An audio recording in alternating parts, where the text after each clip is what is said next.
What is up, Mets fans? Welcome back to another episode of the Mets'd podcast series over against the Cincinnati Reds. You heard from us recently, not happy about the team's performance. Even though the series ended with a win, still not happy. 23-33 is absolutely terrible. But hey, there was a win, so there's something to talk about that's not completely negative. Sorry for those of you who, again, had to watch these games. This is the Mets podcast you watch. We watch the game, so you don't have to. Before we get going into it, make sure you are subscribed to Mets'd over on YouTube if you want to see the video version of us. If you're listening to us, Apple Podcasts, Spotify, Google, drop us a rating, drop us a review, download, and subscribe. Well, what do we got, James? Where do we start? I mean, I don't know. This was like Thursday, Wednesday was one of the most uninspiring wins ever. Like, the Reds left 17 guys on base. Like, it was they got a guy on every single inning. Most innings was more than one guy on. Still sloppy, still barely hit. Like, did enough to win, which is great. Like, Devin Williams gave everyone a heart palpitation in the ninth. And then Tuesday was, again, just a slop fest. Like, David Peterson giving up tons of hits, having bad body language, not backing up a base. Ron and Gary and Keith, like, basically talking about now letting a little bit more loose kind of every single game about their disappointments with the team, the club, the organization. Like, it's nice to get a win, and we could saddle on that, and we will focus on some other nice positives that we've seen, while also just being like, this stinks. Yeah, I mean, that Peterson game was shockingly horrible. Like, to the point where, again, you mentioned that Ron and Gary and Keith have kind of been pretty tight-lipped about their feelings on the team, but Ron really let it also loose. Sprinkling. Yeah, I mean, we're seasoned vets of listening to Gary, Keith, and Ron, so we can read between the lines, but Ron made it obvious to everybody in the baseball world about what he thinks about David Peterson, this team, the coaches, the players, what's going on. And then on top of it, just the sheer lack of any sort of intensity that this team brings every single night is truly shocking. It's concerning. It's a bad look on everybody involved. Again, I like to throw a lot of blame on Carlos Mendoza, and I do think he is a lot to blame for that. But David Stearns, Steve Cohen, the players on the field, the leaders that are supposed to be veterans in this clubhouse, there's blame to go around everywhere. Again, we will talk about that more, not trying to be super, super negative in this one because we've done it for a month and a half straight. But this team still stinks. And again, off a Reds win where the Mets had absolutely no reason to win this game, it felt like they played against themselves tonight, honestly. And also just give people more context on these comments from Ron that we're talking about. I think we're worth leading the episode with. It was after David Peterson didn't back up home plate. I forget what inning it was. It all blended together. But it basically just it was like as things were snowballing again for him in the later innings. Not later, like fourth or fifth inning, I think it actually was by the end of the day. I'm going to get the game log up right now so I can remember. Because once these games end, I try to remove them from my brain as quickly as possible. Plus, we got just a tough softball loss on Tuesday night. But tough one.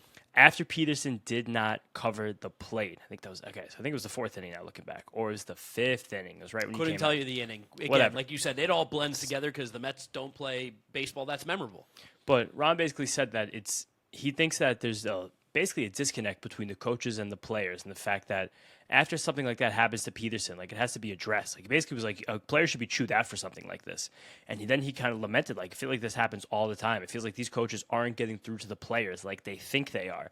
And then Gary or Keith mentioned something else about it. And he was like, no, this happens all the time. We just don't mention it. Yes. So it's, again, holding in frustrations of watching this pitiful baseball team every single day, while also then throwing it back on the coaches, being like, are you guys coaching this to be this way? Like, this isn't just bad baseball, it's bad fundamental baseball. And there's really no excuse for that at this level. No, that fully falls on coaching and the accountability on the players. Because, again, the coaches can't force the players to do anything, but there needs to be some sort of accountability for when those things happen. Physical mistakes will always happen. Mental mistakes are simply unacceptable at the major league level. Frankly, they're unacceptable at the college, AAU, high school level. Those are things that can't happen. You need to know how to play the game of baseball. You're going to get beat. There are going to be teams that are better than you. That's acceptable. But not playing the game to a level where you even give yourself the chance to be the best that you can be isn't. And the Mets do that every single night, and I was glad that Ronny said that. Also, big shout out to Ronny, too. He spoke a little bit about later in the game, and this is why Ronny is truly the best color guy in the entire sport right now, honestly, in my opinion. It feels he like mentioned how every team does analytics, and he's kind of tired of hearing, like, the fault being that the analytics are causing the Mets to do this and that. He said the problem that he thinks the Mets are having is that clearly whatever the Mets are analytically doing, whatever they're doing with the data, they're not interpreting it properly, and they're not relaying that to the players properly, because these guys are not in situations where it seems like they're understanding of what's going on or what to do with that information. And I thought that was a really well-spoken, well-said thing in a time where every single person who is Ronnie's age will just say that analytics are the problem. Yeah, I mean, Keith had even a comment in the game where I think he talked about how much Benge has like changed his uppercut in his swing, and that's why he's getting to the ball more. And that's not really exactly what's happening with Benge. False. Yeah, but it's funny also because we got that Josh Hart quote a few days ago from the Knicks, and this is an episode without Knicks corner because we have a week until we're playing basketball again, but we're going to try to squeeze him in anyway. Yeah. But it was just he mentioned that Jay Wright, when they were at Villanova, used to say that analytics was like a lamppost for a drunk person. Like, it'll help you get home, but it's not going to get you all the way there. Correct. And I think it's relevant in all sports. It's relevant in every industry that uses analytics because analytics are just information and data. We use analytics every single day. Every single thing we do, there's some level of analytics in them almost. But this podcast, the way we title and upload lots and of thumbnail analytics and everything, what we look for in order for us to get more views, it's all analytics. No, we try to win in the margins. Use analytics to do that, but that is how it's felt with this Mets team. I think an unbelievable case in point to that. We'll talk about the disconnect between lack of communication of analytics, possibly between the front office and the coaching staff and the players. Why, in the absolute fuck, are we using piggybacks in the rotation right now and on our pitching staff? And on Tuesday, we had 3 lefties pitch. We had a complete game of lefties. Lefty, lefty, lefty. In a game where the Reds didn't have any lefties in their lineup. I think maybe just one. I'm trying to think who was the lefty in the lineup right now. Whatever, it doesn't matter right now. I'll get that for you. And they got to just play 9 up the whole game. They were hitting every single inning. Guys were having very comfortable at bats. And then you fast forward to Wednesday, where Brazoban opens and Jonah Tong comes in after the opener. Then after Tong kind of struggles through his 3 2/3, some good, some bad, mostly bad. I'll talk about get deeper in that in a little bit. Then you bring in Tobias Myers to follow Tong, where those guys have the exact same arm angle. The best way ever for a major league hitter to get prepared to face Tobias Myers, who's really big and really long and has a really unique fastball from like right over his head, is to let them face Jonah Tong first, who's basically the exact same thing, but a slightly shorter version of it. Like, it made absolutely no sense in these last 2 days. And there's no analytic reason that you would ever do something like that. That's something that someone is doing wrong, whether it be the front office or whether it be a demand from the players or whether it be a mistake by the coaches. And this has now happened a half a dozen times in the last month where we're piggybacking guys with the same hand, and it's an incredibly simple thing that you just should never do. Only lefty in the lineup that game was J.J. Blade, by the way. There you go. Every other and guy 3 was hits. righty. Yeah, three hits, 3 for 5. I wonder why. I wonder what could be going on there with J.J. Blade. But at the same time, yeah, there is just a massive disconnect because none of it makes sense. We hate to keep saying the same things over again, but the process, the synergy, the cohesion, there just isn't any. And at some point, like, when is enough going to be enough with the New York Mets? I know we're catching a lot of shit about, well, specifically me, I shouldn't say we, because I'm so open about wanting Mendoza gone, and it's what's it going to change? What's it going to do? What's going to happen? This team stinks. What is there to lose? It's, again, I hate to be calling for the guy's job because he's a person and whatever. I'm sure he was at one point trying, but when we see the same things happening over and over and over and over and over and over and over again, David Stearns is as much to blame too, but he's not going to fire himself, guys. So, like, someone else is going to have to fall on the sword. It is shocking to me that Carlos Mendoza is still here when we see those same mistakes being made. Like, let's take it away from, like, just the players on the field, Carson Mendoza, whatever. If David Stearns is even a competent person, as much as we thought he was coming into this, he should be upset with how the process that he wants is being interpolated onto the field. Like, it's completely wrong. It's not being done right. And if it is being done the way that he wants, holy shit, the ultimate bamboozle. Well, I think we're kind of I don't know, maybe sometimes by some of the things that each of those guys has said to the media, we've kind of inferred that over the course of this season, and we keep using the word synergy. I hate using that word, but it fits right now. God, Alex loves it. Again, it feels, yeah, he probably does. It feels like they're just not on the same page because, again, anyone with a relative understanding of these kinds of, like, concepts in the game, you know that you just shouldn't be stacking those 2 pitchers on top of each other. Tobias Myers comes into this game on Wednesday, throws 9 pitches, 2 guys get on. He gets yanked immediately for Brooks Raley in a high leverage situation. That could not have been the plan. And we keep going back and forth about what is actually the plan with Tobias Myers. It's going to be really hard to stretch a guy out when he's throwing like 9 to 15 pitches an outing, which, again, I don't think he's being stretched out anymore. That was just a pipe dream probably. I guess that's just we and all the other Mets fans have because of how good that he looked. But it's just there's no way, shape, or form that could ever make sense in like my baseball brain to have Jonah Tong pitch followed by Tobias Myers, where after the game before you had David Peterson followed by Sean Manaea. Yeah, no, just make it easy for the teams to beat us. That's really what it is. And again, it also still feels like there's this disconnect between David Peterson and the coaching staff that he referenced earlier this season. We kind of swept it under the rug, and then he pitched better following an opener. Then all of a sudden, you're like, all right, no more opener. Just pitch. Yeah, go back to doing the thing that wasn't working earlier. And, and instantly struggling when you tried to do it. And also, 100% done with him. It's over. I can't wait to see him leave the fucking Mets. I'm done with him. The body language is shit. The fundamentals are shit. The stuff is shit. Send him away. Trade him away. Cut him. DFA him. I really don't care what it is. Again, this season is over. We've talked about it. So let's look forward into guys that can help this team maybe win in 2027. David Peterson will never play a game for the New York Mets past 2026, probably past the trade deadline. He almost had a whip of 3 in this game. He's fucking terrible. He's horrendous. Again, I hate saying this stuff because this guy's been here forever and there's been such high moments, but man, talk about a fucking loser attitude and loser player. David Peterson's got to go. It's getting hot out there, people. Let's talk Mack Weldon. Fashion show real quick. AJ's got the Pima crew neck t-shirt. Froth heather is the color. Frost heather. It's got little pieces of gray heather in there. It's nice. It's soft. It fits really well.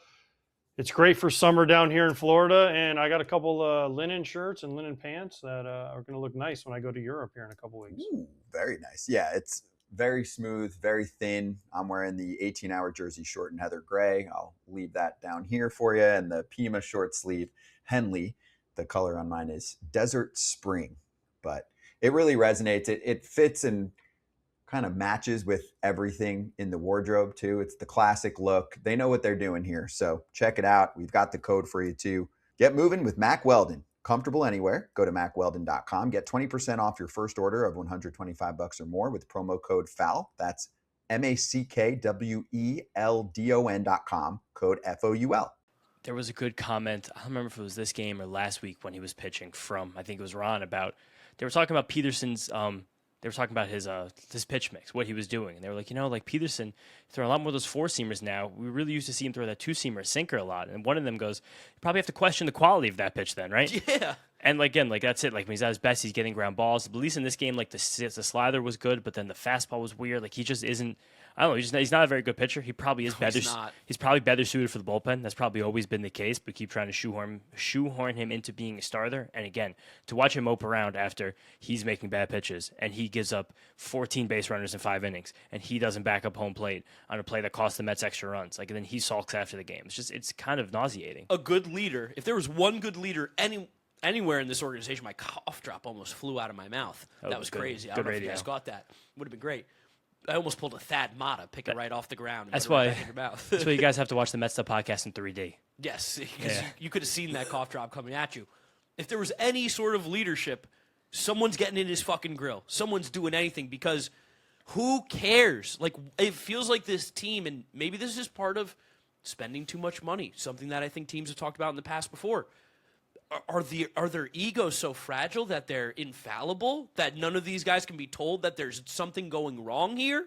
Or was that the plan always? Like we're going to be the most player-friendly team ever? Like it is, which I hate. And again, it is something that is kind of unique to the Mets where and it helped a lot with signing Soto. It's helped a lot when the times are good where you're like this team is family. Like, everyone's families are hanging out together in the owner's box and people are spending time with Steve and Alex. Like it's this whole thing, but it's like, like you got to choose somebody out. Like it's hard to choose somebody out when everybody's too buddy and too good of friends. So again, that's kind of the environment that we've cultivated here. Unless in this there's clubhouse. a rat or a raccoon in the dugout. Let's do the players fight. That's a separate thing. Also different manager, different time. But like that's another reason why possibly it could help just the general tenor and environment inside the room, just to get rid of Mendoza again, just a spark, just to put people on edge, and possibly I don't know make a crazy fucker like Kai Correa be in charge. That guy just seems kind of dense. Again, I had this conversation with my dad, too.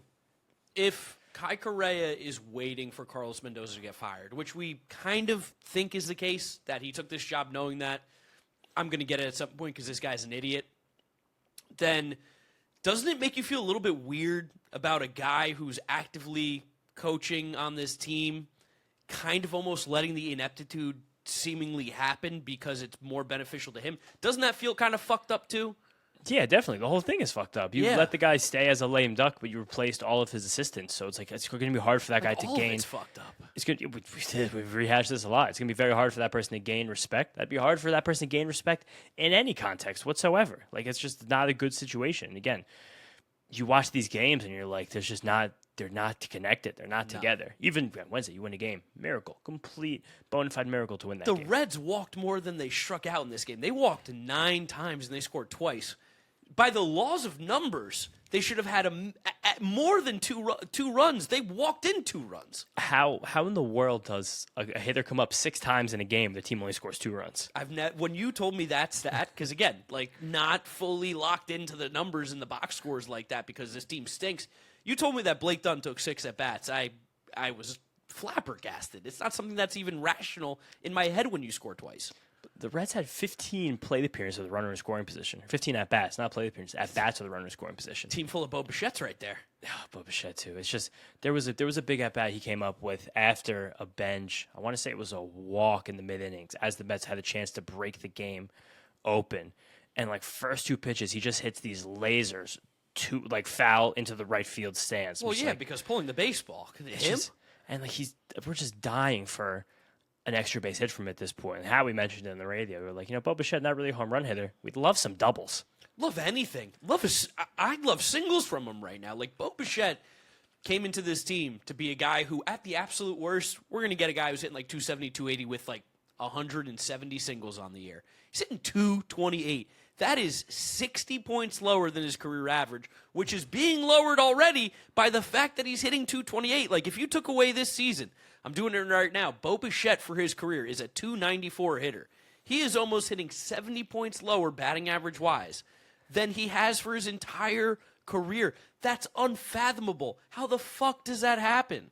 No, it is unfathomable. But it's also just like, at this point, it's pretty fathomable. We're third Yeah, of the way oh. through the season. We're after Memorial Day. Like, this is just Having bad. watched him play with my own eyes, not through the highlights of Bo Bichette, it's like he was good ever. It's really it's not believable that he was ever good.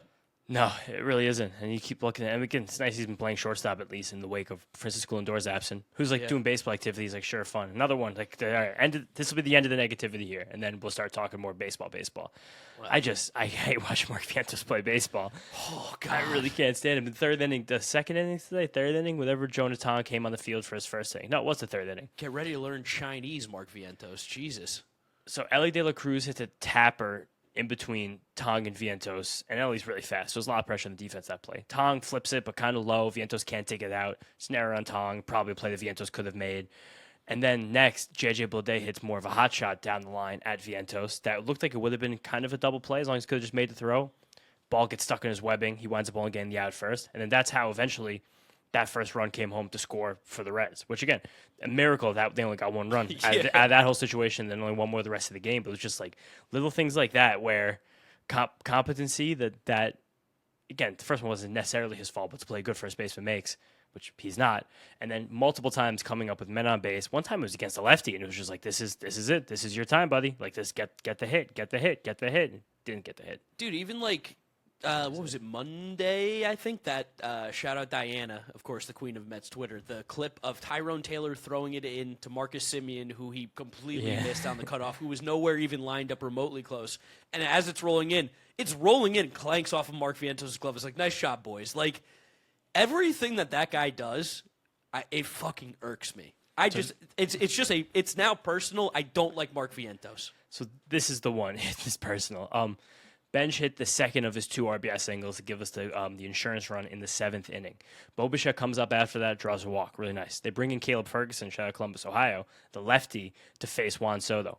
Second pitch of the at-bat, Juan Soto reaches on catcher's interference. Him, P.J. Higgins kind of get tangled up. Then Vientos comes up with the bases loaded and a lefty on the mound. Again, Caleb Ferguson is a good, solid lefty. Buckeye? No, he's not a Buckeye. I think he went straight to the league. I'm pretty sure he was drafted. He played with Ross as kids. That's what it is. Okay, I knew there was some connection. Yeah, it was them. I think Evan White was in the county, too. Evan White, okay. Yeah, right? Little hotbed out in Midwest.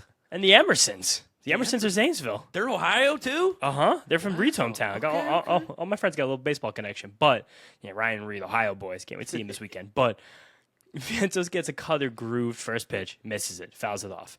Then he winds up working the count to 2-2. He gets a four-seam fastball at the leathers. Just pop up right behind the first baseman. I was just like, dude, like, oh, this is the thing you're here for. And the whole reason that he's still in this great spot in line for him to be hitting fourth is that when they bring in lefties for Soto, because Soto's so good, he's likely to get on base anyway, you should be able to feast on them, Mark Vientos. And he just can't. And I think we're getting to a spot now where Jorge Polanco has started his rehab assignment. Tried to ABS challenge AA, where that's not a rule, which was a really funny clip. And then he lays the single after that. When he gets activated, it's like an objective baseball observer. If you gave the Mark Vientos or Eric Wagaman, it'd be a very difficult decision to make. Oh, give me Wagaman all day. I've been waiting on Wagaman. Put that as the title. Waiting on Wagaman. Mark Vientos does not. It's over. He doesn't have anything left, and I don't think there's many more believers besides him and his family right now in his play. I think Mets fans are pretty much done with him. It's over, though. I know I've been the loudest Mark Vientos hater that there possibly could be. He's got nothing left. Let him go play for the Rockies. Let him go play for whoever he wants to. I don't care if he has a great career. Good for him. I don't want him on the New York Mets anymore. There's a lot of guys that I feel like that on this team. One of them being Marcus Semien again. This is my last negative now. Holy fuck.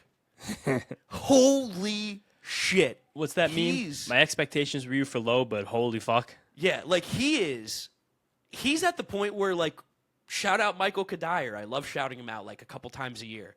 He was so bad with the Mets when he got here, 2015. He could have been a World Series outfielder for the New York Mets. Michael Conforto came up, was good. Kadire got healthy. He said, I don't got it, guys. I'm going to call it a quits. I'm going to retire. I'm going to leave some money on the table.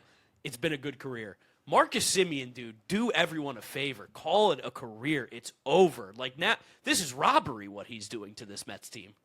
Do you remember Mark Vientos' last walk? I looked at it today because he's only walked once in the month of May. I was chirping the comment section of Mets'd because people were saying you're so positive on Beatty and hate Vientos, yet their numbers are the same. I was like, well, Mark Vientos is a 500 OPS in May, and he's walked one time. So I'm going to say, I think it's May 4th. It was, I got it right here, May 6th. So close. So that was the day that the Knicks went up 2-0 on the Sixers. Jesus. Think about how long ago that was. But that's the last time. 20 days. It's the longest streak without a walk in Major League Baseball. Shout out John PGH, good fantasy baseball follow on Twitter. The longest stretch. It's like 76 plate appearances. Yeah, I mean, he's terrible. It's shocking. And again, like at the same time, and I've talked about this, every single time I give Mark Vientos credit, falls off a cliff. Every single time I hate him, besides these last 2 weeks, he plays well. And the fact that we are seeing him hit the ball harder than he has before, swing the bat harder than he has before, and still not be able to convert any of this while still having the attitudes. Like I think we talked about it, but probably not even enough on Monday, where that ball that hit him in the thigh that Nick Lodolo threw, where he tried to run to first base, which is not the rule when a ball hits you. It's just, dude, what are you doing? AJ, give me a line on Blue Chew. Well, do you need help with your love life, Scott? Perhaps. Do you want to turbocharge your love life? Yes. Well, then you need Blue Chew Gold because it has 4 active ingredients that help you not only turbocharge, but you can supercharge it if you take one of these. And AJ's talking about that new arousal-boosting formula that combines passion and performance into one tablet that dissolves under your tongue for super fast onset. No more waiting for a pill to kick in. No more moments ruined by performance anxiety. Just the results you want when you want them. Discover your options at BlueChew.com. A special deal is there for the FT fam. Right now, when you buy 2 months of Blue Chew Gold, you get the third for free with promo code FOUL. That's promo code FOUL. Visit BlueChew.com for more details and important safety information. Thank you to Blue Chew for sponsoring the show. And thank you, AJ, for talking love life. The process is simple and it's all online. Get started today at BlueChew.com and go for gold. There's so many bad players on this team. Marcus Semien, by the way, last 11 games, 159 on base percentage. And we've said it too. I think, again, similar when Polanco comes back, but Mark Vientos was not in the lineup on Tuesday again with a righty on the mound. And he is playing because there is nobody else to physically play on this team. And then similarly, when Lindor comes back, like I think we probably just figure out between Bichette and Beatty who's playing second, who's playing third. Yes. And Marcus Semien becomes a guy off the bench to pinch hit against lefties. Which And is again, fine. He can be our Vidal Brujan. That's cool with me. That might wind up being Vientos' role as well, with if he can hang on past Wagaman when Polanco is activated, hopefully next week. I'm rooting so hard for Wagaman so that Vientos' career with the Mets is over. I'm excited to see Polanco back, hopefully. Fingers crossed that the Bursitis doesn't continue to act up, but Wagaman put a ride into one. He always Wednesday. has. He always Smacked does it. put a ride into it. He's just never been able to do it more than like once or twice a week. No, this is also funny. We haven't talked about Soto. I think he has 6 home runs in 7 games. Like he's just one of so the best fucking players. good. Just one of the best players in baseball. He did the Brunson celebration. I guess just the obligatory Juan Soto mention because we somehow have gotten this far without talking about one of the best players in baseball. Grow too. He took the braids out. He's letting it air. Yeah, I like it. I love it. I'm in. Which is great. I mean, he does. I made a joke about it on Twitter. It didn't land 'cause I think a lot of people just aren't as freakishly online as we are. About like the Manchester United kid who won't shave his head. Yeah. And I was like, Juan Soto can't shave his head till the Mets win a game. Yeah, no, that's way over the Mets fans. Yeah, way missed that one. Soccer baseball Venn diagram is not touching. Until World Baseball Classic, Jesus, still the World Cup in 2 weeks. But he's a marvel to watch. It's kind of amazing that people say hitting is contagious and the Mets can't catch a lick of what Soto has. No, because, I mean, I wish they could get whatever he's got going on because that guy, all he does is hit. So he hit the home run the first inning on Wednesday. That was the first Mets lead since. When's the last time? Do you know? Since they were leading in extras? No, they won one more game. Since the last win against the Nationals? No, it was the first lead since his first inning home run against Yuri Perez on Friday. I know it's pretty close. That's basically since the Nationals. That right there was a nice little sandwich of Juan Soto first inning home runs and the Mets doing very little otherwise. Again, the saving grace in this game was Wagaman getting that home run, and then Carson Benge again 2 massive hits. He is the reason we won this game. Just 2 RBI hits to give us each an insurance run in a moment where it felt like we really needed one. The first one when he was down 0-2. This was in the 5th inning. Down 0-2 immediately, tough fight, bunch of foul balls. Andrew Abbott kind of on the ropes. This was before the Vientos kind of pop up again, jumping around. But laces an up and in fastball, right back up the middle, kind of more so over like where the second baseman would have been playing his head, gets to the 2-out RBI. Then next time he comes up against Zach Maxwell this time, who throws like 100 miles an hour with legit What's his vert in that nickname? fastball. He has a great nickname, doesn't he? I think it's like Big Sugar. I think it is Big Sugar. You're Something right. like that. Yeah, if you could find out, he's fun. But it goes down 0-2 again. This time there's no fight. Maxwell again tries to bust him with that fastball up and in. But this one's like 99 miles an hour. And Bench gets a single base to the exact same spot. So both times after being down 0-2, 2-out RBIs, whole reason we won this game. And Gary made a comment about like wondering if the Reds had an old scouting report because up and in was how they got Bench out like through April. And now all of a sudden in May, like he's really able to level out and hit that pitch, which is again just great thing from him. And as a lot of people have been shitting on the coaching staff, you and I have been shitting on the coaching staff, any kind of glimmer of hope. The Carson Benge, they fixed his swing inside of a season while don't playing look Major at League the last Baseball. week, but for the No, I month mean he's last been- week goes up and down. Well, the last week he explained after the game. I don't know if you heard this, but he had grown the mustache out. He was doing mustache before the game today. Shaved the stash. That's honestly, I love that from our players. We always joked about like when Cody Bellinger was struggling, we were like, we don't really know how much he wants it, and then he just went complete shaved head, the buzz cut. Yeah. Where Cody Bellinger said, "Fuck, we need to get right." I'm back. I don't need to go to the club anymore. I just need to get hits. And then Benge and Ewing were so good in the outfield. Tong gave them a lot of credit after the game. Like I played these guys a lot over the last few years. I don't even think you guys realize yet like how good they are like on both sides of the ball. Like it's really fun to watch them both track down a ball. There was one fly ball in Ewing's the definitely gap. come back down to earth though. He is as that bad, mega of struggling course. at the plate. Yeah. Come back down to earth after having a 2,700 OPS in his first game. Yeah, fuck yeah. But like defensively, he still hasn't really missed a beat besides when he tripped and fell the other day. But like he's tracking the ball really well. He made a falling catch in center field. Like there was a ball that looked like it was kind of a gapper. And Benge and Ewing both got there with like a second and a half to spare each. Like they each could have caught it. Like, They're fantastic out there. Ewing is going to struggle at the plate. He has struggled a lot more with breaking balls recently. He's striking out about 50% of the time he gets to the plate right now. Yeah, so again, we'll see how that keeps working out. He hit fourth the other day though, so maybe might as well. But these are we're gonna go. It's gonna be building blocks for the show the rest of the year, and I think that those guys are actual building blocks. Yeah, no, I do. I do think that they're good players. Again, 21-year-old AJ Ewing coming onto a disastrous team who is like, "Can you save us?" Like I'm not putting a ton of weight when he has like a bad week. No, not at all. And then just lastly, I want to talk about Tong for a little bit because it was kind of ugly for most of this one. Yeah. It was nice to see him air it out last start. This start felt like the Mets were putting a little bit more on his plate, And especially when you got around the line the second time, the Reds hitters were like, all right, dude, like try me again. There was also a couple stretches where it just felt like, again, it felt like the only thing he could really throw was the fastball. But then at the same time, it also felt like the only thing that Terrence wanted to call him was a fastball. But the saving grace was, I want to say, the cutter again. It just looks like he's able to get a hold of it more so. He's using it on the outer edge against the righties, which I think is a key for him. The sweeper thing that he threw a few times last time, he threw a few times again this time, but blended in more so with the curveball, so still waiting to see on that, and just didn't have the same life on the changeup that we saw him in that first outing. But still, like, they say he's going to stay up, and Mendoza, they're going to get creative. This, to me, just feels like 2019 Freddie Peralta with the Brewers. Yeah, I didn't particularly love the way the game was called by any means tonight for Tong, but he didn't have stuff, so it's one of those things where I guess it's probably just being a little nitpicky. It does feel like Freddie Peralta Brewers, though. Very, very raw. You see the talent, you see the possibilities, you see the stuff, but it's just kind of like how he's been in AAA. There's going to be some starts where he's going to look really, really good, and there's going to be some starts where like, oh, shit, he's not ready at all. Fastball, but that was fastball Freddie. This is fastball Jonah. It's just like we're dying to see more of a repertoire get developed, and I think that's where we're at with Tong. We're going to probably be waiting and seeing these like very small sample pitch shapes every single time he steps on the mound. I mean, that's kind of the only thing that we can do right now. It's not like this team's exciting to watch. So no, but we're gonna watch our young men over here. And we're gonna cheer for them, and we're gonna hope that next time that Jonah Tong pitches, he's not followed up by Tobias Myers. Also, Sean Manaea pitched pretty well.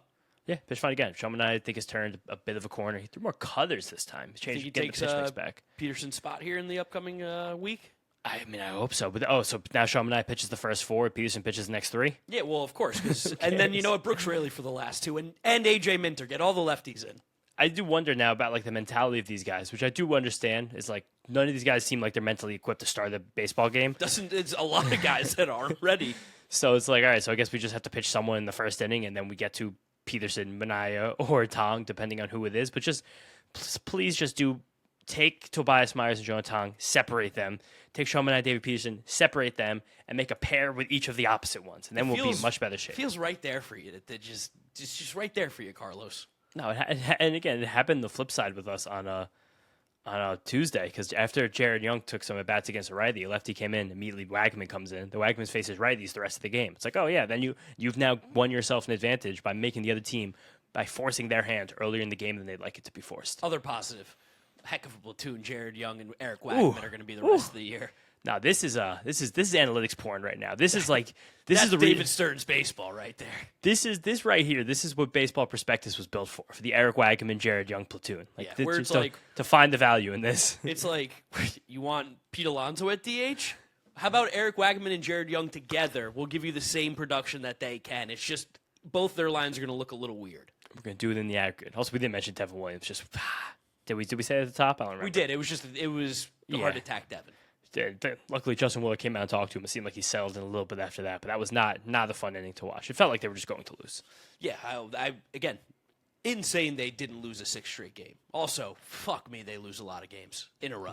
Yeah, it seems like when things get a little bit tough, they just roll into a ball. Crumble, mega crumble. Says a lot about leadership.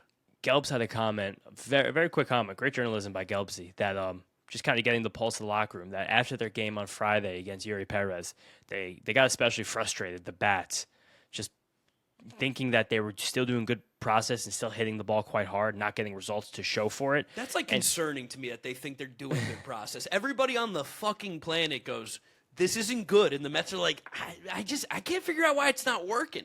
And then the flip side of that is that he basically said that they began to press after that. Yeah, looking at it right now, the Mets had eight hard hit balls against Yuri and then none against any of the Marlins relievers. Andrew Nardi, Michael Peterson, and Pete Fairbanks. If you combined all of their ERAs, you'd probably get something near 5. Nice, good. So I understand being moderately frustrated by that game, but I don't think being like super duper frustrated. I think it was just Bench who should have been frustrated, really. That crazy catch in center field, the first pitch of the game. But and then at the end of the game too, Marcy got him twice. Yeah, Marcy did get him twice. But then that was just very strange for me to hear Gelb say that. Again, great reporting by him that this team basically has been good this year. Yeah, right. I mean, besides the hot dog shit's crazy, but I like these turned it into a good bit. It was funny him doing it with David Wright, but yeah, they basically say this team hit a wall mentally after that game on Friday. It was like, really? That was the game that made you hit the wall mentally? And then not the 10-game losing streak? And then you just crumbled the next. You didn't score a run the next 2 games after that. So it's like it's good to know when push comes to shove. The Mets are like, oh, shove. Yeah, like or push. Or push. What's the bad side of that? That's a really good question. I mean, are you the one doing the pushing or getting pushed? But also, I don't want to get pushed or shoved. I'm gonna look this up. When push comes to shove, meaning what's that? When a situation becomes critical or urgent or too difficult to avoid, decisive action must be taken. That doesn't help. But whatever. Yeah, right. Push comes to shove. I guess that means like when a fight's beginning, when pushing and shoving begins, maybe it's something like that. Okay. But like that wasn't really a moment for the Mets to have begun another one of these classic like Mendoza era spirals on Friday. No. Like you had just won a really tight like tooth and nail game against the Nationals to split a tough series. Like you were playing okay, but you were playing great baseball going into that series. Okay baseball at the beginning of it. Like why did a few hard hit balls finding gloves make you just spiral for again evidently 5 straight days? Maybe the players listen to the podcast. Maybe we're just a little too tough on these guys. Again, I hope not, but I mean, that'd be horrible. I really hope no one associated with the organization ever listens to this podcast. They shouldn't. There's really no reason for them to. Good point. I have a quick media marvel. Ooh, hit me. Good. Give me a media marvel before we preview the Marlins again. Ugh. But then part of this also does come back on us. So I do want to listen to what you think about this. So we talked about Max Goodman. He is the Mets reporter for NJ.com. He came over from the Yankees beat this year. And Max got really viral on Twitter a lot this spring training, posting some like bad clips of Jorge Polanco and Bo Bichette. Well, also doing some good reporting. But I think Max, like us, knows how to play the game, knows that this job is about clicks, and you got to get your clicks. He posted a very, very, very viral video of the mid-6th mayhem. Oh, God. Almost 2 million impressions as of the recording this podcast right now, and 10,000 likes. The Mets are losing 6-0. David Peterson was just booed off the mound. New York's on the brink of falling to 11 games below 500. This was the scene at Citi Field in the middle of the 6th inning, and it was the lights blaring. It was the MC screaming to get out of your seats on the board. And again, get up out of your seats. These are people doing their jobs that are not tied at all to what's going on in the field. And like production, people and staff right there, we were in those rooms for a short period of time. It's like you gotta do the thing every single game. And we've talked shit about the mid-6th mayhem. Yes, I will continue to. 100%. As big baseball heads who are being embarrassed on a daily basis, it sucks. Also, if the Mets were good, mid-6th inning mayhem's fucking lame. It doesn't matter if they're good or bad. It fucking is weird. But again, at the same time, it's people doing their jobs. Yes. And now again, trying to find where this media marvel is getting to. I think it's a little different for a beat reporter to talk shit about like the mid-6th mayhem and things going on in the ballpark than it is for like people who are kind of just fans with no access like us. Yeah, for sure. Right. Especially because, I mean, be blatantly honest, we have a very difficult time getting any sort of access. So it is possible, actually. It's interesting where, again, that line is drawn, and that's not really a conversation for this podcast. But, I mean, I'm at the point where I am kind of okay with it just because I do think that this, and we've talked about in the last few episodes, and I think you said it great earlier in the season, so help me out if I'm not saying it properly, but there is this weird like feeling right now where what the Mets do as an organization, what the Mets do on the field, what the fans are, want, have been, it's kind of just like very jumbled, and it is causing a world where there are a lot of Mets fans who are very diehards like me and you, Darren from the 7 line. I've seen a lot of people mention this where it's gotten to the point now where I don't care anymore. And that's the worst thing that can happen is you don't want your fan base to stop caring. That's when you start getting the Marlins where it's like there's nobody that shows up at these games. Different reasoning. But if it all happens in the same way, like not caring about the team that you root for is crazy, especially when you have these diehard fans. Yeah, it's apathy, and it's like you can't really have that in sports and find any way to be successful. And the disconnect of the guys on the field, yeah, that's one thing, and it's something that's like relatively similar to what we're talking about. But there was even a very faint, I think I caught this correctly, and I hope like a few of you guys who maybe listening to this game very intently caught it on Wednesday. I heard a very faint Pete Alonso chant in the middle of this game. Well, but I think even like a disconnect too with the organization, fan base, all that kind of stuff. Everyone in baseball's doing tarps off. The Mets stopped tarps off on Tuesday or on Wednesday. Like, why? Why are we stopping that? Why are we even worried about that right now? Again, in my brain, and I'm not a part of any of these decisions at all, but like the same concepts of why to do the mid-sixth mayhem, to get people into a game who are maybe Yes. out there with the family, who are maybe not like the greatest baseball fans in the world, trying to get casuals involved. That's kind of, to me, what mid-sixth mayhem is for. The same way with the Mets do the egg roll thing. Yes. Where they do a road egg roll every single game. Laura Albany's put it on Twitter today. The Mets did the Skyline Chili egg roll for the Reds, Ugh, which is just, I talk can't even. about punishment. She said we've strayed too far from the light. It does feel like that. Like It does.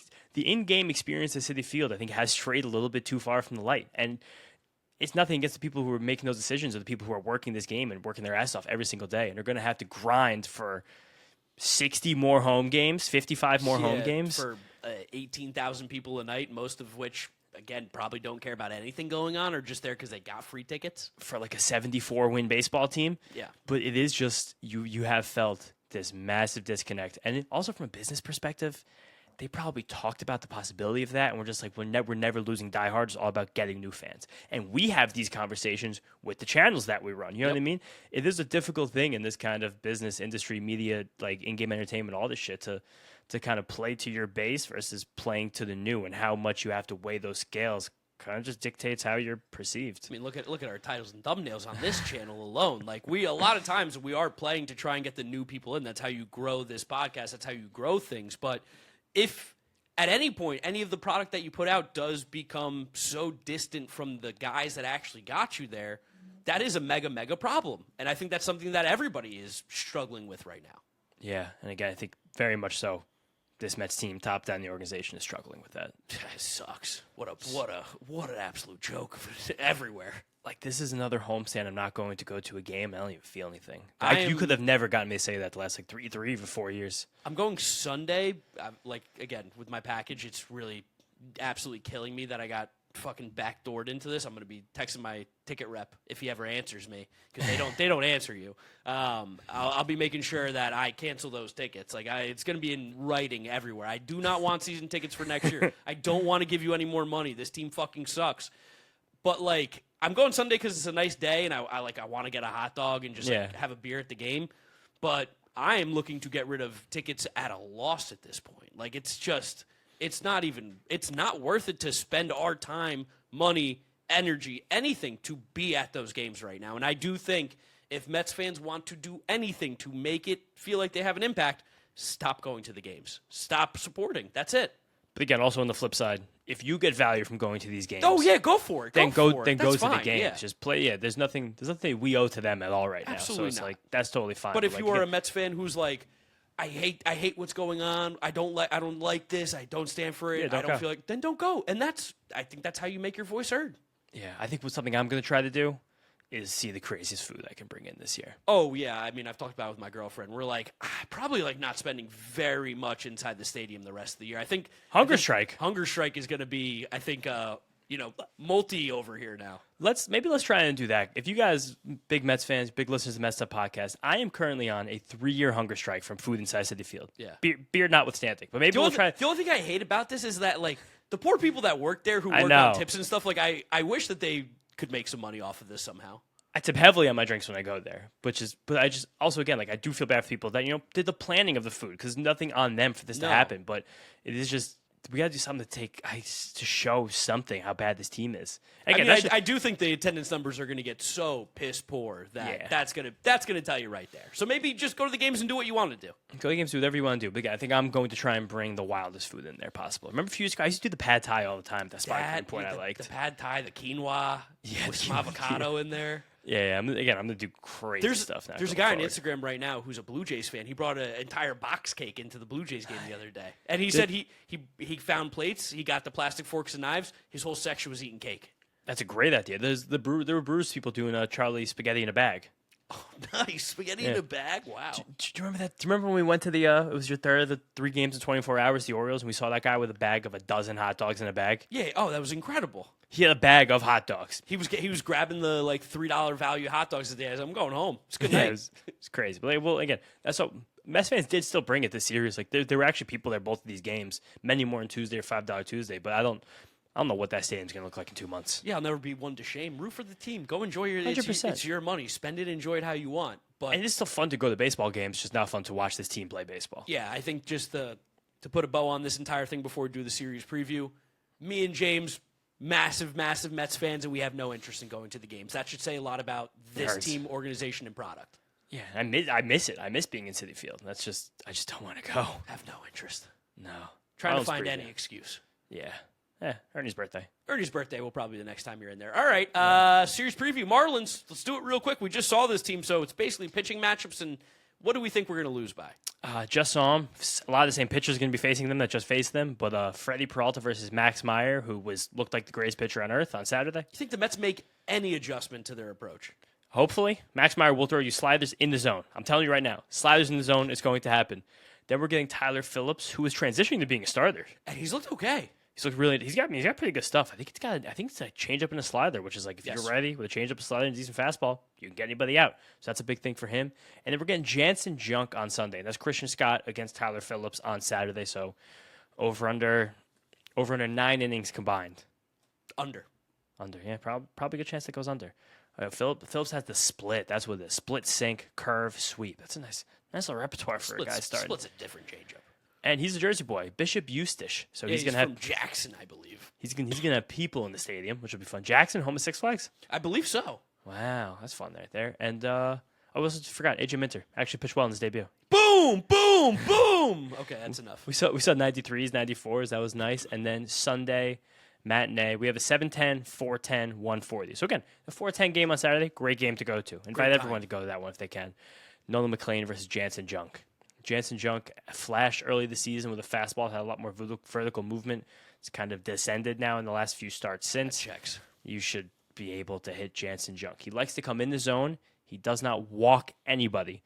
So it's going to be just a lot of different pitches. So I know it could be. Doesn't matter for the Mets. They don't walk anyway. Yeah, they do not walk. Could be intimidating for the Mets to have face a guy with this many pitches. But besides Juan Soto, just, I don't know, get that elevated fastball. Just get around that pitch. Jansen Junk's going to go 6 1/3, 3 hits, no walks, 2 strikeouts, 1 earned run. If Jansen Junk gets an out in the 7th inning, I'm going to throw up. Well, get ready to throw up, James.